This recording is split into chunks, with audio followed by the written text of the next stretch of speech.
dans ta vie. Apocalypse 4, prenons le verset 1er jusqu'au verset 11. Après cela, je regardais et voici une porte était ouverte dans le ciel. La première voix que j'avais entendue comme le son d'une trompette. Donc la première voix. Donc Jean est là, sur cette île de Patmos. On connaît l'histoire. Il est là, prisonnier dans cette île. Et Dieu est en train de, quel que soit l'endroit où tu es, le Seigneur va te permettre d'aller peut-être dans l'exil, à un endroit que tu, mais il va te parler puissamment pour les années à venir, pour les générations à venir. Il y a un ange qui lui apparaît. L'éclat de cet ange, les paroles que cet ange est en train de dire à Jean. Jean, directement, s'imagine que c'est le Seigneur lui-même. Et il veut l'adorer. Et l'ange qui dit, abstiens-toi de m'adorer. Adore Dieu seul. Alléluia. Nous parlons des anges. Les anges viennent avec les messages de Dieu. Parce que dans tout Apocalypse, c'est l'ange qui parle. De la part de qui? De Dieu. Amen. Mais nous ne devons pas adorer les anges, mais adorer celui qui envoie les messages. Alléluia. Et il regarde. Et voici une porte. Il y a une opportunité qui s'ouvre. Jean est transporté. Le troisième ciel, là. Et la première chose qu'il entend, c'est une voix. Il entend une voix. Il entend une voix comme le son d'une trompette. Oh, lorsque le ciel s'ouvre, tu entends l'adoration. Au ciel, comme je dis, il y a les danses du ciel, mais au ciel, il y a la louange, l'adoration. Je ne sais pas si on danse, certainement qu'on danse, mais il y a la louange qui retentit, la trompette, et qui me parlait, dit, monte ici, donc on le fait monter, et je te ferai voir ce que doit arriver dans la suite. Alléluia. Aussitôt je fus ravi en esprit. Donc il est transporté. Une porte s'ouvre. Il entend et puis hop, il est transporté dans une autre réalité, dans une autre dimension spirituelle, dans un autre monde, le monde du surnaturel.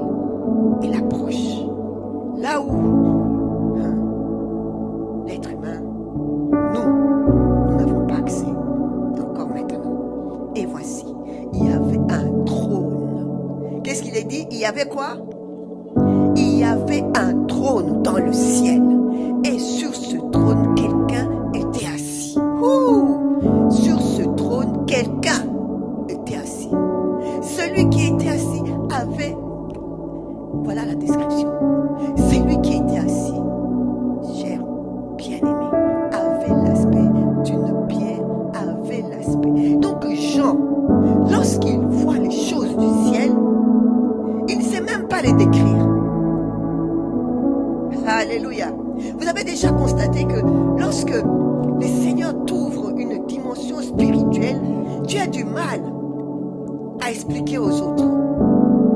Mais il va prendre ce que toi tu sais pour que tu puisses comprendre. Alléluia. Et ici, étant donné que Jean, il est humain, il voit les choses qu'il ne peut pas décrire humainement parlant. Il prend des exemples de ce que lui sait. Alléluia. Comme l'aspect d'une pierre de jaspe. sardoine. Regardez, prenez, vous allez googler tous ces termes-là pour connaître ces pierres-là. Et le trône était environné d'un arc. Oh, voyez, jaspe, sardoine. Et le trône était environné. Et l'arc-en-ciel, vous connaissez la couleur de l'arc-en-ciel. Donc c'est toutes les couronnes. Et là, donc environné d'un semblable. Imaginez-vous un peu. Donc l'arc-en-ciel. Et puis semblable à l'émeraude. L'émeraude se vert. Et vous voyez un peu tout ce qui. Donc c'est. Il n'arrive pas à décrire. Que lorsque on voit ça, on s'est dit, mais c'est comment? C'est comment? Que le Seigneur nous donne cet esprit de révélation, que nous puissions comprendre les choses spirituelles, à regarder des choses d'en haut, à regarder les choses avec un autre regard que le regard humain. Lorsqu'il est parlé de la description de Dieu, ça lui est arrivé. Et des choses qui sont là-haut,